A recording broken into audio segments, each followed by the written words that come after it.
জ্বলছে মধ্যপ্রাচ্য। বিশ্ব নেতাদের বিভক্তিতে কি তৃতীয় বিশ্বযুদ্ধের পদধ্বনি? টানা চতুর্থ দিন মধ্যপ্রাচ্যের আকাশে এখন শুধুই বারুদ আর পোড়া লাশের গন্ধ। যুক্তরাষ্ট্র ও ইসরায়েলের সাথে ইরানের এই লড়াই এখন আর কোনো দ্বিপাক্ষিক বা ত্রিমুখী যুদ্ধ নেই। এটি আক্ষরিক অর্থেই রূপ নিয়েছে এক সর্বনাশা আঞ্চলিক যুদ্ধে। তেহরানে মার্কিন ও ইসরায়েলি হামলায় ইরানের সর্বোচ্চ নেতা আয়াতুল্লাহ আলী খামেনি নিহত হওয়ার পর সংঘাতের মাত্রা ছাড়িয়েছে সব সীমানা। ইরানে এরই মধ্যে প্রাণ হারিয়েছেন ৬ শতাধিক মানুষ। কিন্তু পারস্য কি চুপ করে আছে? একেবারেই নয়। বদলা নিতে পুরো মধ্যপ্রাচ্য জুড়ে পাল্টা আঘাত হানতে শুরু করেছে তেহরান। সৌদি আরব, সংযুক্ত আরব আমিরাত, কাতার, কুয়েত থেকে শুরু করে লেবানন, সর্বত্র আছড়ে পড়ছে ইরানের ক্ষোভ।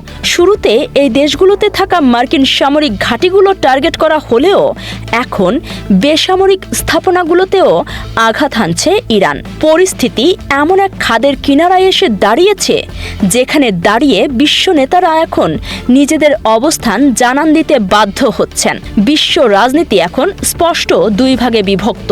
পশ্চিমা বলয়ে চোখ রাখলে দেখা যায় এক অদ্ভুত সতর্কতা।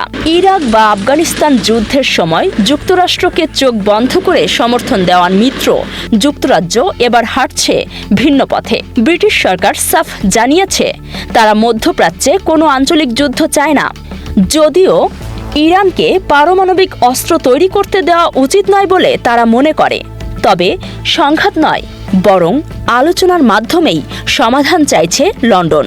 অন্যদিকে জার্মানি ও যুক্তরাজ্যের সাথে এক যৌথ বিবৃতিতে ফরাসি প্রেসিডেন্ট ইমানুয়েল ম্যাক্রো সতর্ক করে বলেছেন, এই উত্তেজনা পুরো বিশ্বের জন্যই এক ভয়ানক বিপদ। ইউরোপীয় কমিশনের প্রধান উর্সুলা ফন ডার লিয়েনও সব পক্ষকে সংযম পালনের কড়া বার্তা দিয়েছেন। তবে এর উল্টো চিত্র উত্তর আমেরিকায়। কানাডার প্রধানমন্ত্রী মার্ক কার্নি সরাসরি যুক্তরাষ্ট্রের পাশে দাঁড়িয়েছেন। তিনি স্পষ্ট করেছেন, আন্তর্জাতিক নিরাপত্তার স্বার্থে ইরানকে পারমাণবিক অস্ত্র অর্জন থেকে আটকাতে মার্কিন পদক্ষেপকে সমর্থন করবে ওটোয়া। অন্যদিকে অস্ট্রেলিয়াও মার্কিন ইসরায়েলি সামরিক পদক্ষেপকে যৌক্তিক বললেও নিজেরা সরাসরি এই যুদ্ধে অংশ নেবে না বলে জানিয়ে দিয়েছে। এবার তাকানো যাক তেহরানের মিত্র এবং সমালোচকদের দিকে। ইরানের দীর্ঘদিনের মিত্র রাশিয়া এই হামলার তীব্র নিন্দা জানিয়েছে। ক্রেমলিনের মতে এটি জাতিসংঘের একটি স্বাধীন ও সার্বভৌম দেশের ওপর সুপরিকল্পিত মার্কিন সশস্ত্র আগ্রাসন। ইরানের অন্যতম বৃহৎ তেল ক্রেতা চীনের সুরও বেশ কড়া। বেইজিং অবিলম্বে যুদ্ধবন্ধের আহ্বান জানিয়ে বলেছে, ইরানের ভৌগোলিক অখণ্ডতার প্রতি অবশ্যই সম্মান দেখাতে হবে। সবচেয়ে কড়া প্রতিক্রিয়া এসেছে উত্তর কোরিয়া থেকে। মার্কিন ইসরায়েলি হামলাকে অবৈধ আগ্রাসন আখ্যা দিয়ে পিয়ংইয়ং একে সম্পূর্ণ অগ্রহণযোগ্য বলে ঘোষণা করেছে। ক্ষুব্ধ প্রতিক্রিয়া জানিয়েছে প্রতিবেশী পাকিস্তানও।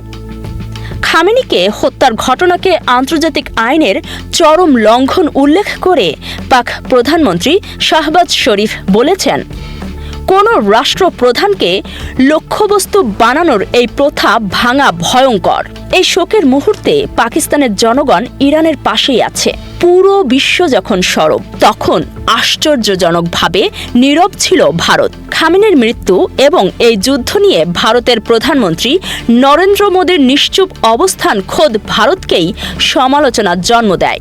অবশেষে 3 দিন পর কানাডার প্রধানমন্ত্রীর সাথে এক যৌথ বিবৃতিতে মোদী অত্যন্ত সতর্কভাবে এবং সংক্ষিপ্ত স্বরে জানিয়েছেন, মধ্যপ্রাচ্যের এই সংকট নিয়ে দিল্লি উদ্বিগ্ন এবং তারা আলোচনার মাধ্যমে এই উত্তেজনা প্রশমনের পক্ষে। সবশেষে সতর্কবার্তার সাইরেন বাজিয়েছে খোদ জাতিসংঘ। মহাসচিব আন্তোনিও গুতেরেসে হুঁশিয়ারি দিয়ে বলেছেন, এই সংঘাত এখনই থামাতে না পারলে তা বিশ্ব শান্তির জন্য এক চরম বিপর্যয় ডেকে আনবে।